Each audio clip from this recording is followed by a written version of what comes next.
ಒಂದು ವಿಷಯ ನಿಮಗೆ ಗೊತ್ತಿಲ್ಲದೆ ಇರಬಹುದು. ಹಿಂದೆ ಭಾರತದ ಮೃಗಾಲಯಗಳಲ್ಲಿ ಕಾಡಿನ ಪ್ರಾಣಿಗಳನ್ನ ಸೆರೆ ಹಿಡಿದು ತರ್ತಾ ಇದ್ರು. ಆದರೆ ಈಗ ಅದಕ್ಕೆ ಅನುಮತಿ ಇಲ್ಲ.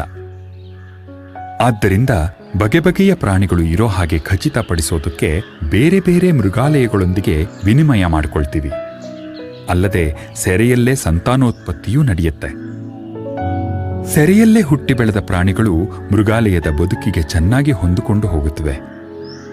ಅವುಗಳು ಆರೋಗ್ಯವಾಗಿ ಬೆಳೆಯೋದಕ್ಕೆ ಬೇಕಾಗಿರೋದು ಸರಿಯಾದ ಆರೈಕೆ, ವಿಶಾಲವಾಗಿರೋ ಜಾಗ ಮತ್ತು ಅವು ನೈಸರ್ಗಿಕವಾಗಿ ಜೀವಿಸೋ ಪ್ರದೇಶಗಳನ್ನು ಹೋಲುವ ಆವರಣಗಳು.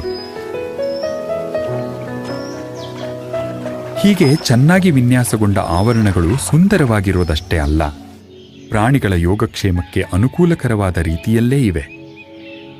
ಉದಾಹರಣೆಗೆ ನಮ್ಮ ಸಿಂಹರಾಜನಿಗೆ ಈ ಬಂಡೆ ಬಹಳ ಮುಖ್ಯ.